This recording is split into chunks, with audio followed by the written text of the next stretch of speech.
And now for something completely different. Some puzzle games on Game Boy. Oh wait. That's the Bart News.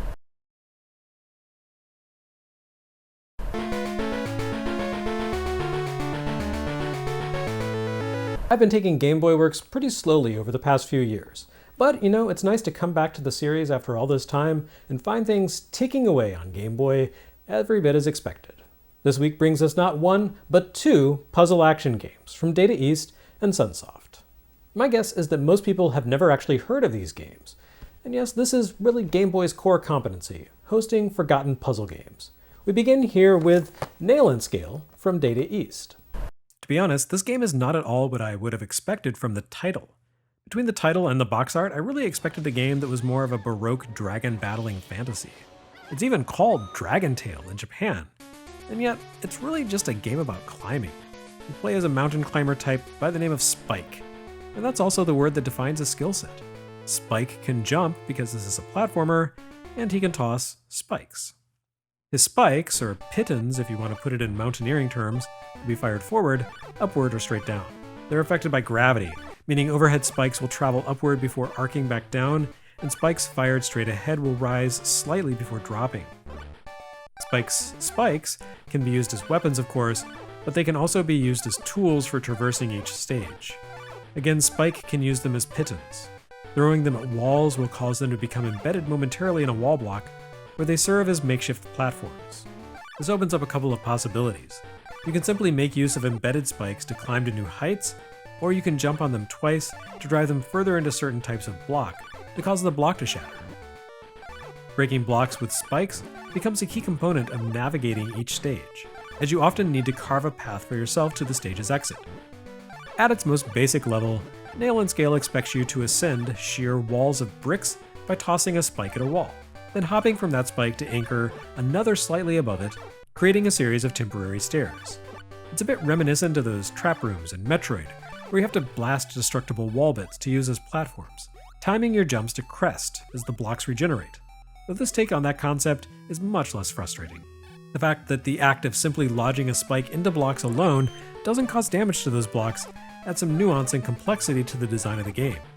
You can only break a block by jumping on the spike from overhead, which means you need some headroom to be able to hop up and bust a brick. This gives the action a slightly tactical element akin to Lode Runner.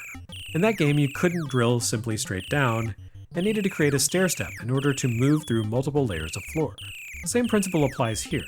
To be able to hack your way through walls and floors and ceilings, you need to have at least one block's worth of clear space above the spike you're working with. This puzzle design grows more complex when you take into account the fact that you can't break all blocks. Some blocks can be drilled into without shattering, while others simply repel spikes. And once you clear the first 10 stages and beat the first boss, the game introduces special, limited-use spikes.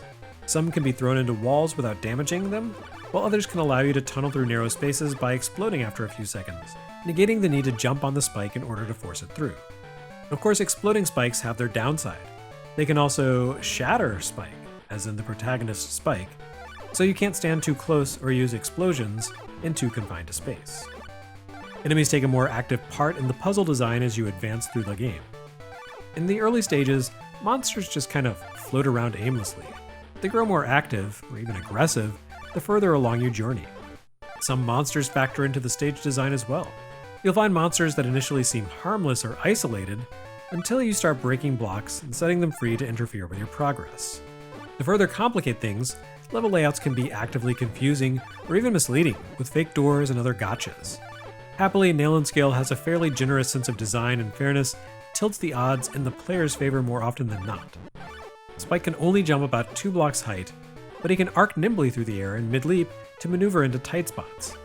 Hopping onto lodged spikes is also quite forgiving, allowing you to hop up to your makeshift platforms imprecisely, rather than requiring pixel-perfect movement. As forgotten Game Boy puzzle platformers go, Nailn Scale isn't too shabby.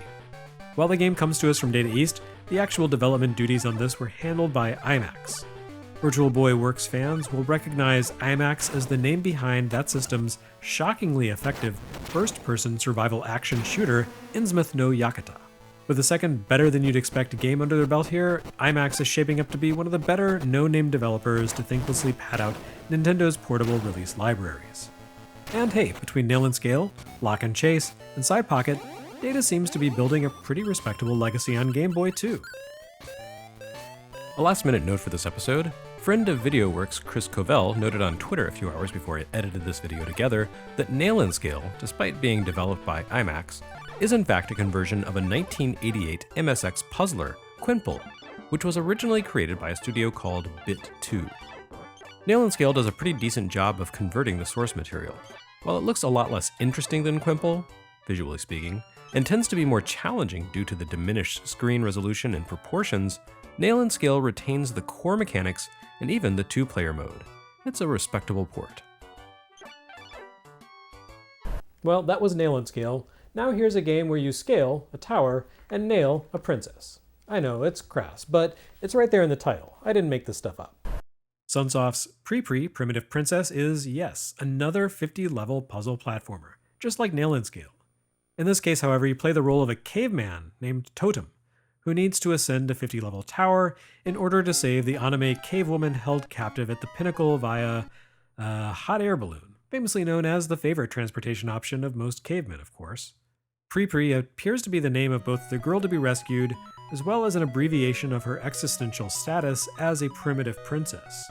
Of course, Pri in Japanese is pronounced puri, which incidentally is the Japanese term for pudding. Specifically, puri means custard flan, a dessert that commonly appears in Japanese comics as a visual innuendo for breasts, thanks to its jiggly consistency and rounded, mound-like shape. What I'm saying is that the lady you need to rescue here was literally named Boob Boob by her loving parents. As game titles go, this is kind of the equivalent of if they had called Pinbot Tit Tit Titanium Titan in reference to its busty robot mascot. What I'm saying is that this game is not exactly subtle in its marketing. But I suppose when your game is yet another puzzle action game for a platform drowning in such things, you need to stoop to any desperate measure to stand out on the shelves. In action, Pri Pri is mercifully short on jiggle physics and trashy animations of Zoftig women. Aside from a brief illustration of Pri Pri herself between levels, as she tracks your progress up the tower you need to ascend, this entire game is pretty low-key in its presentation. It's a series of ladders and platforms, a bit of a throwback to Donkey Kong. Your caveman is no Mario, but that's okay because his foes are no Kong. Instead, you're mostly trying to figure out a path to the exit while evading dinosaurs. Ignoring the bundle of anachronisms this represents, the dinosaurs here help explain why that entire line of evolution died out. They're idiots. All they do is wander back and forth, or even just stand in place. The dinosaurs do pose a hazard to our troglodyte protagonist, but so far as I've reached in the game, theirs is largely a passive threat. You're probably only going to blunder into them if you unwittingly walk over a hidden pitfall and fall onto a creature's head, or accidentally trap yourself in a confined space with one. Pri Pri finds its challenges in the form of Totem's innate limitations. As in Nailn Scale, you need to reach an exit to clear each of the 50 levels here, and the weapon your character wields doubles as a tool to break up a bit of scenery. Well, I say it doubles, but in truth Totem's club doesn't actually function as a weapon. Thunder lizards laugh in the face of its puny striking power. Instead, it's simply there to break up floor tiles, which you do by striking the same place 3 times. Unlike Spike, who leaps about with uncommon agility for a Game Boy puzzle protagonist, Totem is strictly ground-bound. That means you need to take great care in selecting the floor segments you smash, because your actions may destroy your only path forward. Totem is given a limited number of floor repairs per stage, which you use by striking the space left behind by a broken block. Since these repairs are extremely scarce, you need to think carefully about how to reach the gold crystal for each stage, and then move along to the exit. Taking the most obvious path to complete the former task may lock you away from being able to do the latter. The one thing Totem has going for him is the ability to warp around a stage by ducking into doorways. Step into one door and you'll emerge from another, though when more than 2 doors appear on screen, their connections may not always line up with your expectations, requiring a bit of trial and error. That's where Pri Pri falls flat, unfortunately. It's a competent puzzle action game, but it's not a whole lot of fun to play for long because it moves so slowly, while also involving a little too much guesswork and experimentation. It can be really frustrating to have nearly completed a stage only to fall through a hidden pit trap at the last second before reaching your goal, or to waste a life warping around between doors and have to restart the level. Since Totem only has 5 lives and the game's continued checkpoints appear every 10 stages, you can burn through your stock of 1-ups long before you hit the checkpoint, forcing you to slowly replay the first few stages of an area yet again.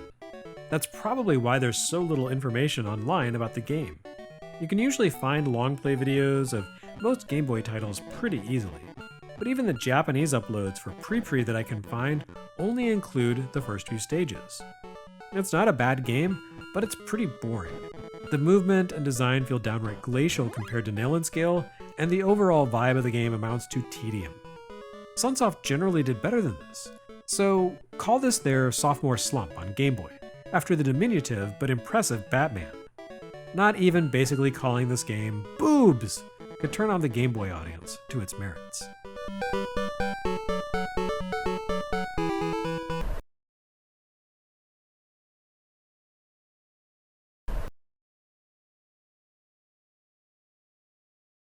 Next time on Game Boy Works, I know this is going to come as a surprise, but more puzzle games.